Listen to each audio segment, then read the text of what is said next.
dado que los expositores se han ajustado bastante a los tiempos, e incluso han sido un poco más breves que lo planificado, antes de darle la palabra a cualquiera de ustedes que quiera preguntarles directamente a ellos, voy a ofrecer la palabra a los expositores, por si quisieran refutar o comentar o observar alguna de las ponencias que los han precedido o que han venido después de ellos. Así que, si alguno de ustedes... Daniela.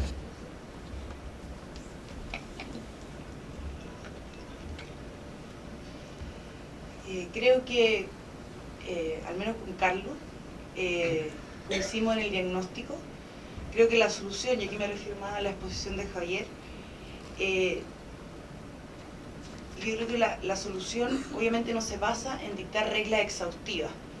Yo creo que sí hay un tema de diseño de política pública y de implementación. Y creo que la pregunta es cómo conjugar ese diseño que contiene ciertas premisas con la regulación. Pero yo creo que la regulación sí es necesaria. Creo que hay aspectos que sí se deben precisar. Quizás no todo a través del reglamento, como dije, puede ser a través del SEDEC, que puede jugar un rol más activo, o a través de los mismos dictámenes ante el panel. Ahora, se trata sí de casos concretos en el último tiempo, porque es una institución que se instauró en el año 2004, pero estuvo, podríamos decir, durmiendo una larga siesta, hasta que ahora se generaron y surgieron estos desafíos. ¿Y por qué? Porque es necesario y urgente promover y profundizar la competencia en generación. Gracias. Carlos. Yo quisiera hacer dos comentarios. Uno, y uno muy respetuosa, digamos, la diferencia es Javier Tapia, yo sí estoy hablando en nombre de Acera y de las empresas que están haciendo proyectos, y en ese sentido, la verdad que no estamos de acuerdo en que los temas estén funcionando bien.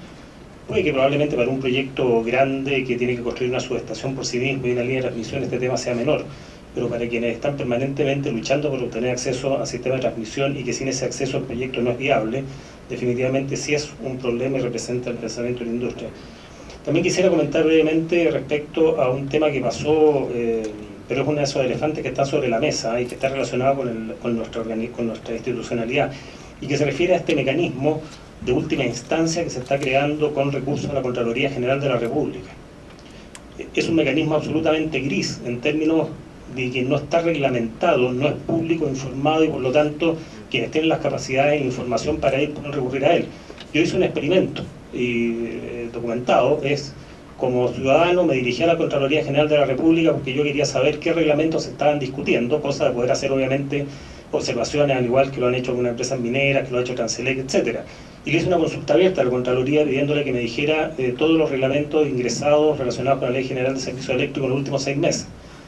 La respuesta de la Contraloría, que demoró aproximadamente 3 semanas, fue que mi consulta era vaga y no me la podían responder. Entonces la pregunta es, ¿cómo un interesado, que es una empresa que a lo mejor viene llegando de España, puede enterarse, ¿verdad?, que sus derechos están siendo en este momento discutidos, ¿verdad?, en un ambiente al cual él no tiene acceso, ni siquiera se entere? Yo creo que ese es un punto que es necesario corregir. Si se quiere una discusión en la Contraloría, tiene que ser abierta, informada, con plazos, ¿verdad?, y con una que garantice la participación de quien quiera, y si no, que la Contraloría haga su papel, ¿verdad?, que es referirse a la legalidad de los actos de la administración, que entiendo que es ese, ¿verdad? Daniela.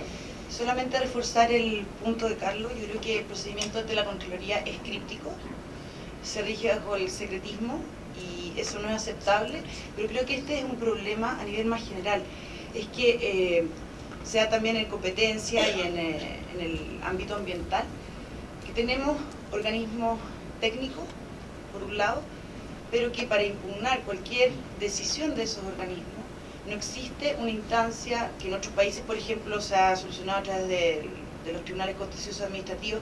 Por lo tanto, solamente nos queda recurrir a esta Contraloría, que tiene una mirada de control de legalidad, pero no necesariamente de mérito.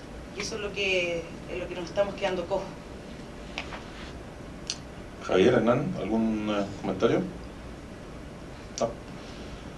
Bien, entonces ahora vamos a ofrecerle la palabra a ustedes. Les pido por favor que levanten su mano para poder acercarle micrófono. ¿Tenemos micrófono? ¿Sí? Partamos por...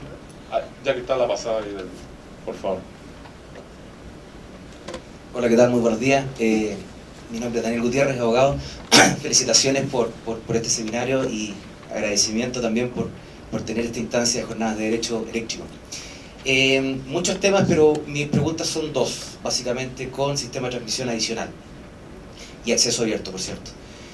Uno de los grandes temas que se está hablando hoy en día son las barreras de entrada al sistema eléctrico. Y por muchos comentan que uno de los grandes problemas del sistema eléctrico es la concentración del mercado, que son pocos actores, etc. Pero yo creo que uno de los grandes problemas no es necesariamente la concentración del mercado, sino el acceso al mercado. Y dentro de ese contexto, el acceso al mercado de los pequeños generadores, básicamente la energía renovable no convencional, claramente tiene un conflicto y una traba en el sistema adicional. El sistema adicional, como se ha dicho, cumplió 10 años, desde 14 de marzo del 2004 se cumplieron 10 años de la ley corta, y el sistema adicional lo que hizo en definitiva es decir, mira, esto entrega a la negociación entre privados. El 113 lo señala, es un acceso abierto condicionado, cumpliéndose los requisitos del 77 inciso segundo, más la capacidad remanente. Pero el problema aquí no son los requisitos que se pueden cumplir, el problema de fondo es la capacidad remanente, que en definitiva determina el SEDEC. Es decir, si el SEDEC no puede hacer magia, aún con automatismos, con EDAC, etc. Es decir, si no hay capacidad remanente, no hay acceso abierto, así de simple. Entonces, es muy difícil esta dualidad entre la empresa que es requerida de acceso con respecto al pequeño generador. Entonces, la consulta es ahora, derechamente, más allá de entrar en detalle en el reglamento, que el reglamento no puede cambiar la ley, y la ley señala que el acceso abierto al sistema adicional es privado, plantearnos y evaluarnos y analizar derechamente una modificación con respecto a ese respecto, básicamente en el 137 número 3, que el SEDEC, aparte de garantizar el acceso abierto en troncal y en subtransmisión, garantice el acceso abierto al sistema adicional. Y además, para no estar en forma tímida a través del reglamento diciendo, mira, esto podría ser un derecho de la empresa a eventualmente exigir, o no exige ni siquiera, pero un procedimiento a la empresa o al dueño de la línea de transmisión, derechamente frente a la legislación. O sea, concuerdo con Javier que esto no tiene que ser un proceso rápido ni apurado, tiene que ser un debate. Pero más allá que por vía reglamentaria alterar la ley, que creo que eso es ilegal en estricto rigor, derechamente afrontar la modificación legal a ese respecto. Es decir, obligar al dueño de la línea de transmisión adicional a extender sus instalaciones, porque en definitiva eso va en bien del sistema eléctrico, porque el SEDEC, primando el criterio técnico, va a despachar las energías más baratas. Podríamos colocar una preferencia, que ingrese las energías renovables no convencionales, y de alguna manera compensar o traspasar esos beneficios al dueño de la instalación del sistema adicional. Esa es la primera pregunta, el comentario para el foro. La segunda pregunta es más técnica, que dice relación con el futuro reglamento del sistema adicional, si es que determina o precisa en forma más detallada en el caso que existan más interesados al acceso a la línea adicional y no solamente se guíe con este criterio que está en otro reglamento de precio y nudo, que es la declaración de construcción. Eso sí es que el nuevo sistema de reglamento adicional se hace cargo. Sobre eso a todo. Gracias. ¿Quién de ustedes? ¿Sí? ¿Daniela? Respecto de... voy a responder primero la segunda pregunta, es más concreta. Está el criterio de declaración de construcción, que sabemos está en el reglamento de precio nuevo el año pasado. En mi presentación también lo mencioné, yo creo que es necesario seguir desarrollando criterios, quizás no es suficiente esta declaración de construcción, pero también recordemos que el panel da ciertas obligaciones a los interesados, por ejemplo el caso automatismo, que es demostrar factibilidad de la solución, ¿cierto? Y demostrar que no hay otro límite más restrictivo de la transmisión, y en ese sentido hay que seguir avanzando. Hay ciertos estudios que se deben presentar al SEC una vez que se aprueban, si representa un hito, que puede de esta manera empezar a ordenarse y no discriminar, que es lo más importante, ¿cierto? Respecto de tu primera pregunta, creo que la premisa del adicional genera una limitación, ¿cierto? En este sentido de que se guía por la libertad contractual, y son titulares que desarrollan línea. En este sentido se debe, y también lo ha dicho el panel, respetar el uso que hace esa inyección o consumo existente, y por eso hay mecanismos alternativos, por ejemplo lo que podría ser un open season para desarrollar un nuevo circuito, es lo que puedo pensar en este minuto, y también porque no es fácil conciliar esa lógica de libertad contractual con la ampliación de capacidad como propone, porque también podrían afectarse los incentivos a invertir. ¿Por qué? Porque es una lógica privada, de negociación y de contrato. Hay que examinar.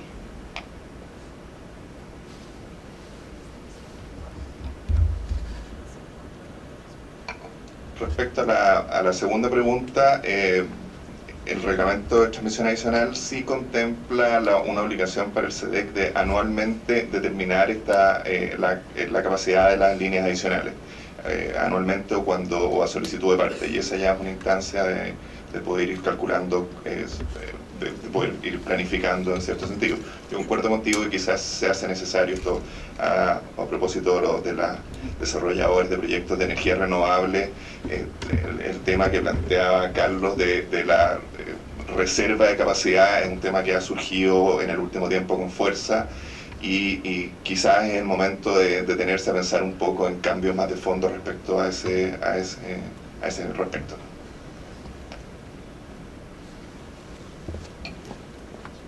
¿Está?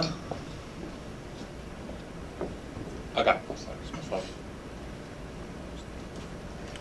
Hola, mi nombre es René Retamales, soy abogado y trabajo en una empresa que se llama Solar Direct, que estamos intentando generar electricidad a partir del sol. Yo concuerdo, en un comentario, más bien una opinión, yo concuerdo con lo planteado con Carlos Finat respecto de que la problemática del acceso abierto tiene que ver, y no discriminación, tiene que ver más bien no con la norma jurídica, sino más bien con la aplicación. Esto es, hay hechos y actos discriminatorios. Lo que usted decía, don Carlos, respecto de que hay 4 o 5 formas de contrato en cada uno de los propietarios de la transmisión troncal o subtransmisión, es un problema. Es un problema porque en esos contratos se produce la discriminación para el pequeño generador. Me ha tocado ver algunos contratos que se denominan contratos de actividades para conectar, que no es un contrato propiamente tal, es una especie de promesa o de acciones, de actividades que hay que hacer para poder conectar a un punto troncal. Y en él se establecen 16 o 17 obligaciones para el pequeño generador, incluyendo incluso un cambio de camino. Eso hunde cualquier proyecto porque eleva los costos de inversión muy por sobre lo que implica instalar, por ejemplo, paneles solares. Entonces, las verdaderas barreras no están en la norma, sino en la aplicación de la norma, y las soluciones tienen que ir por un lado por la interpretación adecuada, como por cuestiones más bien prácticas. Eso es un comentario que yo tengo que hacer al tema de acceso abierto. Gracias.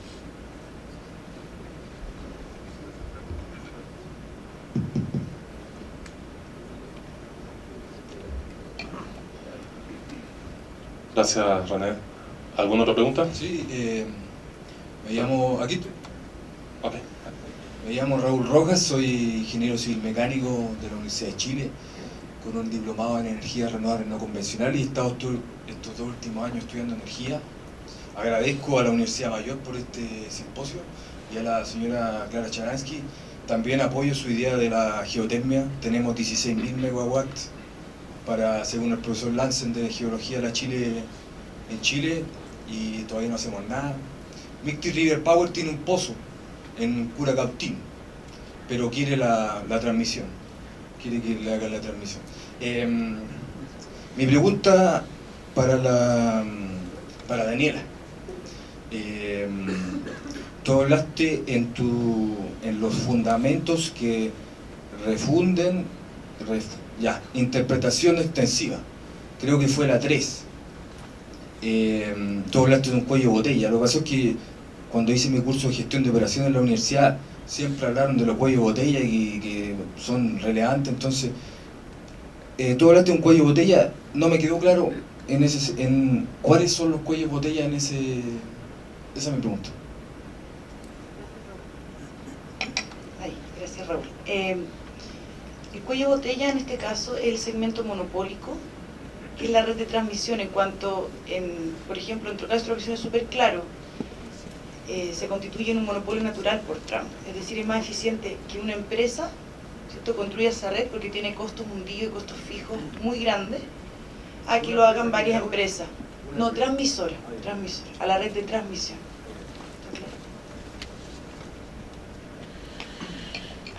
Allá arriba tenemos dos preguntas. Partamos por allá y después seguimos con... Allá primero.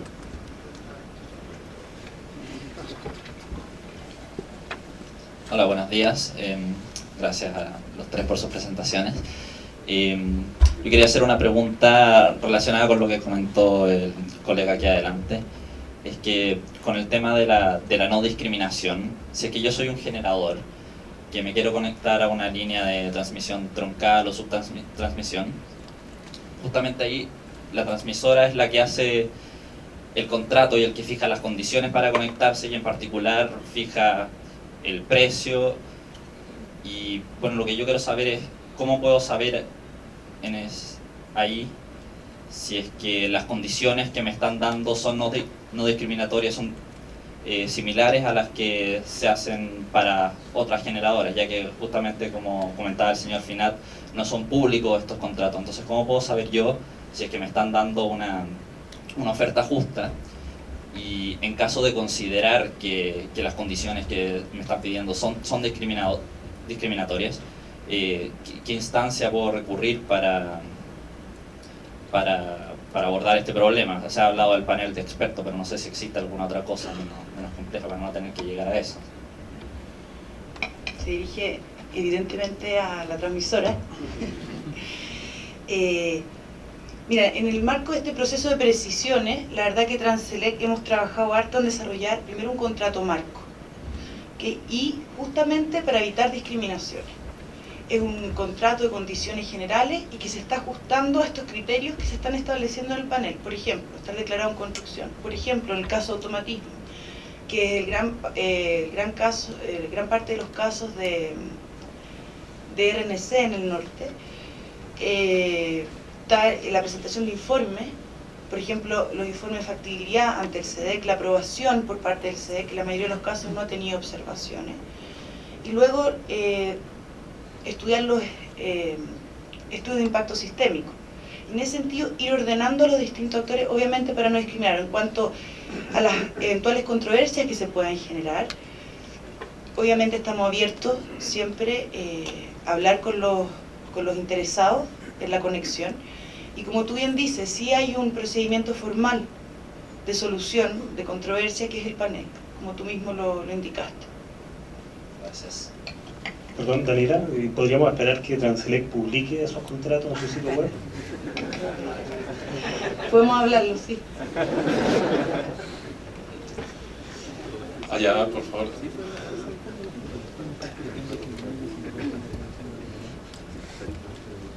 Hola, buenos días. Yo tengo una pregunta para el señor Finat.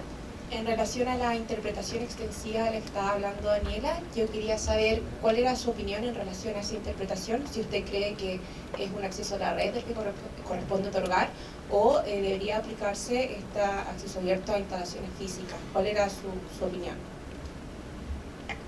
Primero quisiera decir que creo que este es un tema que tiene muchas ramificaciones legales que yo no estoy en condiciones de responder por mi limitado carácter de ingeniero. Pero me preocupa una aplicación demasiado restrictiva de ese principio. Primero porque desde el punto de vista de mercado, más bien yo pensaría que es un tema de acceso a la red, es un tema de acceso amplio. Y segundo, porque una aplicación muy restrictiva puede llevar a una discusión de si el perno X, ¿verdad?, de la instalación Z está sujeto a acceso abierto o no.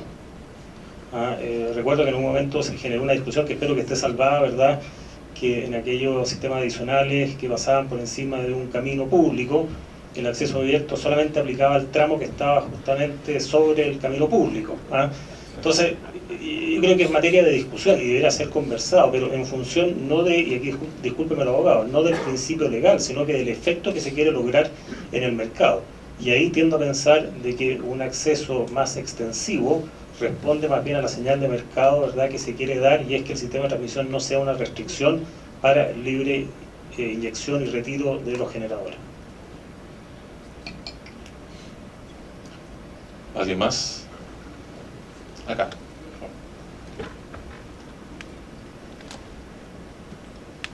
Acá.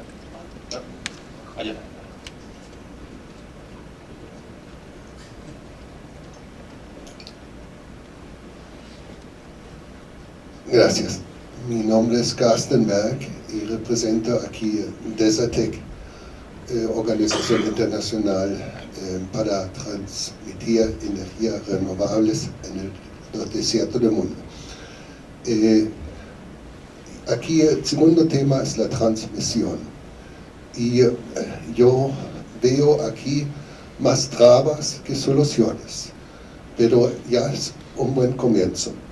De la transmisión yo creo que hay que mirar primero también, como dice Carlos Finat, no es buscando o discutiendo un modelo de 30 años atrás, que realmente el mundo ha cambiado y está cambiando en una rapidez donde las energías son fundamentales para dando todos los bienes que necesitamos.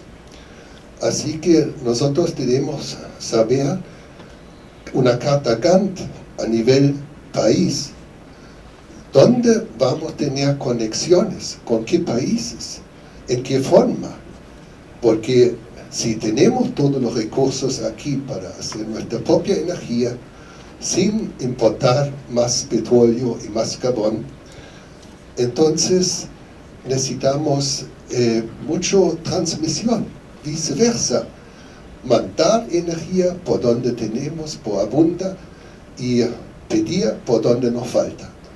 Y yo creo que esta carta Gantt es el rol del Estado que actualmente quiere ponerse mucho más en pie que los últimos 10, 15 años incluso.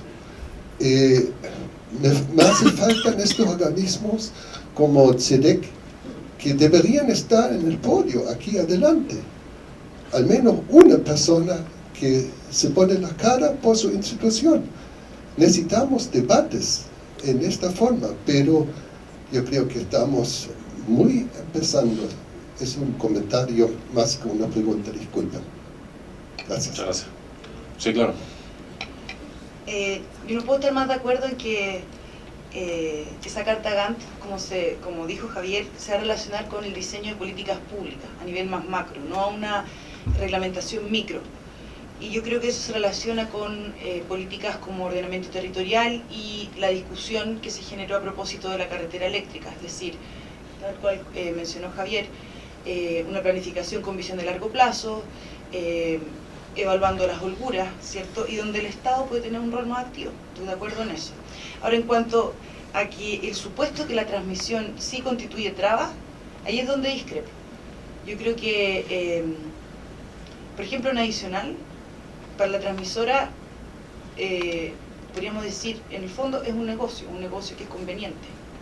Entonces, decir que la premisa es que se ponen trabas, no es asertivo, creo yo. En cuanto al modelo de la transmisión adicional, yo creo que sí hay que avanzar. Por eso es que insisto en que hay precisiones que hacer. ¿Por qué? Porque sí puede existir cierto, podría decir, necesidad, ¿cierto?, de actores por entrar al mercado, y hay que facilitar ese ingreso. Y facilitarlo significa ordenar los criterios, ordenar las prioridades. Y yo creo que, tal cual tú dices, el SEDEC sí tiene un rol que jugar. Pero nosotros obviamente queremos ayudar y trabajar con el SEDEC. Tenemos dos preguntas, vamos primero allá y Hola. luego allá arriba. Hola, buenos días, mi nombre es Mauricio Olivares, soy profesor de Mercado Eléctrico en la Universidad de Santiago, y la pregunta es para don Carlos. Haciendo un resumen bien simple, tenemos tres tipos de transmisión: la transmisión troncal, en la cual usted nunca va a tener problema, en teoría, por el acceso abierto, porque lo dice la ley, y aparte existe una planificación anual, y por lo tanto si se requiriesen obras nuevas, el órgano regulador va a ser quien las define.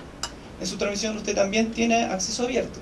El problema que va a tener en su transmisión es que si requiere obras adicionales, no existe un plan de expansión planificado, centralizado, y por lo tanto ahí el transmisor no tiene incentivos para expandirse, y ahí puede entrar en un problema entre el fondo de quiénes los proyectos nuevos que se tendrían que hacer en transmisión, en su transmisión. Y en transmisión adicional, el 95-97% de las líneas poseen acceso abierto por su característica. ¿Okay? El problema que la transmisión adicional es que no está bien definido, en base a lo que ustedes dijeron, cuál es la capacidad disponible de cada una de las redes. o de las líneas. Ese es el problema que hay, ¿no es cierto? Entonces mi pregunta es, y de ahí se habla del acceso discriminatorio, que no nos dejan entrar, etc. Porque no queda bien claro, en el fondo, cuál es la capacidad disponible, que entre paréntesis la calcula el SEDEC, y ya lo hemos visto cómo lo ha calculado en los últimos procedimientos en los cuales han estado presentes en el panel de expertos. Entonces, la pregunta para usted, don Carlos, es la siguiente. En esta determinación de las capacidades disponibles en las redes adicionales, ¿es para usted sensato considerar la reserva de capacidad de los proyectos existentes que tienen ampliaciones? Le voy a poner un ejemplo. Una minera que tiene un proyecto de 300 megas para el año 2016 y hace una línea de 500 megas. Quedan 200 megas de reserva. Pero esos 200 megas de reserva lo va a usar en el año 2022 porque ese es su plan de inversión. Entonces, ¿es sensato decir que quedan 200 megas de esa línea? Esa es la pregunta. Gracias. A ver, respecto a la sensatez de eso no me quiero pronunciar, pero no quiero quitarle,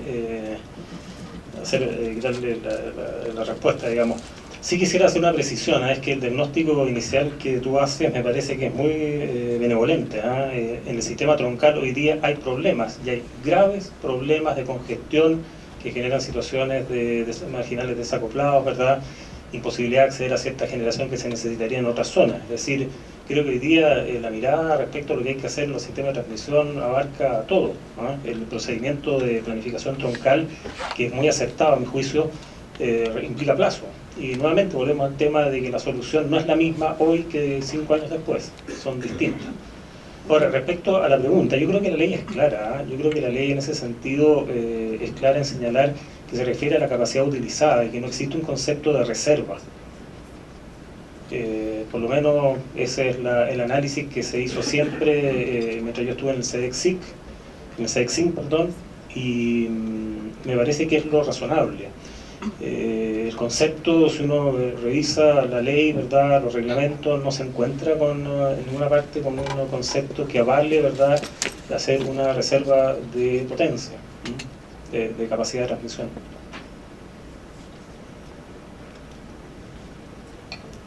Buenos días, mi consulta es para Carlos Finat y Javier Tapia. Daniel en su presentación dejó abierta una consulta bastante interesante, me gustaría que ustedes dos se refieran al respecto, y dice referencia a si el hito de declararse en construcción es un hito suficiente para competir por capacidad, suponiendo que en el mercado hay distintas tecnologías, ¿cierto?, que tienen distintos tiempos de construcción y que además la infraestructura en los sistemas de transmisión es bastante limitada. Entonces, repito, mi pregunta es si el hito de declararse en construcción les parece un hito suficiente por esta competencia, por la infraestructura de transmisión. Pero a mí en lo personal no me parece que sea suficiente, creo que hay que perfeccionar ese punto y ciertos mecanismos de reserva mediante la entrega de una garantía de seriedad, ¿verdad? Creo que deben ser analizados para tener una imagen, porque esta carrera, ¿verdad?, que llega primero al mercado se puede prestar incluso para ciertas distorsiones, así que creo que ahí se puede aprender respecto a lo que hay que hacer y lo que no hay que hacer, porque tampoco sería conveniente, ¿verdad?, que se generara un mercado de derechos transables de conexión, ¿verdad?, que a lo mejor alguien considera que es bueno, yo en lo personal creo que no sería bueno, de manera que efectivamente la intención de conectarse refleje un proyecto serio, ¿verdad?, que está detrás. Yo en general también estoy de acuerdo, no sé si es suficiente eso, pero esa es una de las cuestiones que no sé tampoco si necesita normativa necesariamente. Si uno está pensando en una normativa que defina cuándo debiera hacer esto, no sé si es la regla especial para tan pocos casos concretos. Sí uno puede pensar en otras cosas, sí uno puede pensar en cierto extra a la declaración, pero claro, es algo que veámoslo por caso. A mí no me gusta sobre regular estas cosas, digamos, con alguna norma que más adelante nos pueda quedar obsoleta. A mí el problema principal que me preocupa de todo esto es que en general tendemos a sobre regular algunas cosas y a regularlas y quedarnos atrás con la regulación. En eso estoy totalmente de acuerdo con Carlos, la regulación de 30 años atrás no es la misma de hoy día.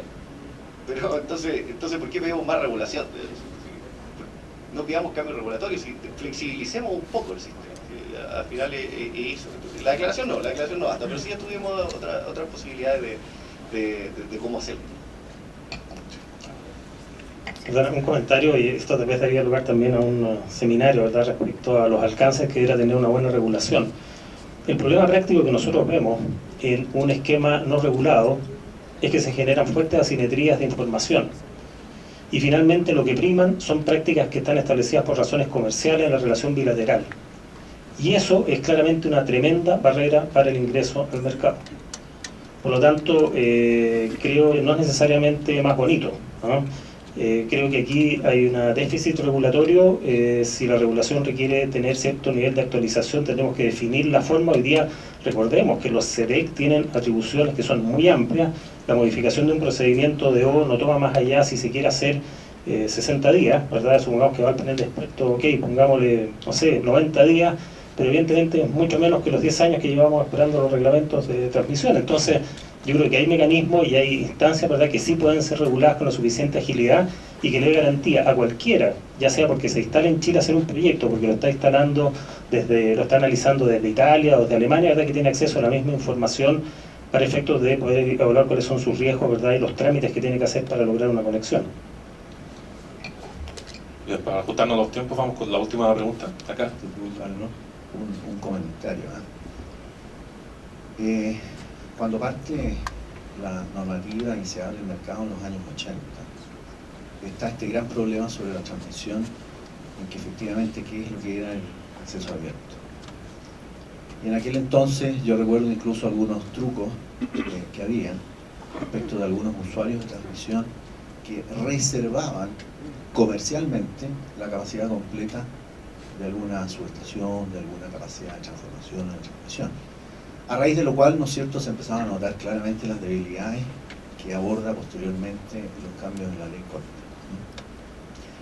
Y digo esto porque respecto a la pregunta que se hace y a la respuesta que da, ¿cierto?, yo creo que no solo aspectos reglamentarios pueden abordar el tema, sino que puede incluso ser posible haber algún cambio en la normativa.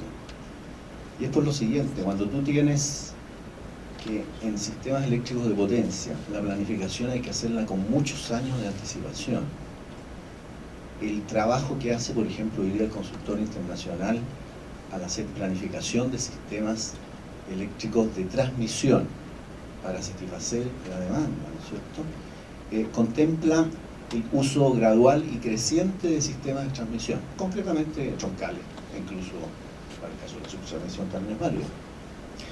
Si ese estudio contempla usos graduales de la capacidad existente al momento que se hace el estudio, en estricto rigor hay una suerte de reserva de ese sistema de transmisión hacia el futuro por las propias hipótesis que contempló el estudio de transmisión. Y que obviamente va cambiando y que hoy día el CEDEC en su análisis día a día, ¿no es cierto?, va actualizando. Pero yo recuerdo, y traigo a recuerdo el tema de que cuando uno contrata hoy día una capacidad existente, ¿no es cierto?, en la práctica uno podría estar pretendiendo hacer una reserva por esa capacidad en forma permanente durante toda la extensión de la vida útil de esa razón de usar esa capacidad. Pero desde el punto de vista del criterio aplicado sobre sistemas adicionales a los sistemas de transmisión troncal o de subtransmisión, pueden haber criterios distintos. Pues sobre los sistemas adicionales, concretamente, puede haber alguien que requiera en un momento determinado hacer uso de una capacidad existente y que está disponible, pero que ustedes incluso lo comentaron en algunas exposiciones, ¿no es cierto? El desarrollador de ese sistema adicional puede haberla tenido ya ocupada porque su sistema de transmisión, incluido, digamos, un criterio de seguridad que puede ser un N-1 o por qué no decirlo un N-2, ¿no es cierto?, por razones de la industria propiamente tal, ¿no es cierto?, podría haber considerado que necesitaba para futuro y que de pronto alguien irrumpe sobre el deseo de usar ese sistema de transmisión y perturba, por llamarlo de alguna manera así, ¿no es cierto?, la planificación que sobre ello se hizo. Digo esto porque yo creo que un reglamento propiamente tal puede que no pueda abordar en forma precisa el tema, sino que incluso puede haber necesidades de un cambio normativo. Yo no sé si ustedes tienen algún comentario. Sobre el tema de N-1, no, nada se ha hablado. Sistema de otro seminario. Para mucho. Bien, entonces, a pedido de Carlos, les voy a ofrecer la palabra a cada uno de ustedes por si quieren cerrar con alguna idea, algún comentario final, ¿cierto? Para posteriormente dar por cerrado el seminario. Carlos. Solo hacer un comentario final, y es que hoy día hay un potencial y una oportunidad enorme a través de la incorporación de energías renovables no convencionales, no para resolver el tema energético. Creemos firmemente que el tema energético tiene que resolverse a través de un balance, ¿verdad?, entre todas las energías que el país decida darse, y que dentro de eso las energías renovables no convencionales tienen un rol. Y quisiera dejarle una cifra, que la verdad que me complica decirla, porque son de esas cifras que a uno lo golpean y dice, bueno, esto realmente es cierto. Se acaba de publicar un estudio que está firmado incluso por el ministro Bunster, el anterior ministro de Energía, desarrollado por el Ministerio de Energía y la GIZ, en la cual, después de aplicar una metodología sumamente consistente y muy estricta para descartar zonas de potencial de proyectos de tipo eólico, fotovoltaico, CSB y mini hidro, se concluye que solamente tomando las áreas que realmente cumplen con una serie de criterios, en que está la cercanía a línea de transmisión, no estar en zonas protegidas, a cierto nivel de cercanía, red de transmisión, etc., el potencial en esas 4 energías alcanza la suma de 180.000 megawatts de potencia instalada. Eso no es teoría, es un estudio, los invito a que lo vean, realmente es un estudio extraordinariamente riguroso y que señala entonces el tremendo potencial y la riqueza que tiene Chile en esta energía renovable, ¿verdad?, no convencional. Gracias. Gracias, Carlos. Daniela. ¿No? Javier. Quiero nada más que reiterar la voz de cautela, digamos, cuando uno regula. Aquí se van a desarrollar todas las tecnologías, aquí vamos a tener desarrollo a futuro bastante interesante, pero no pongamos la carreta delante de los bueyes. Regulemos con cautela, no regulemos a situaciones específicas, no regulemos situaciones que necesariamente no vayan al interés público.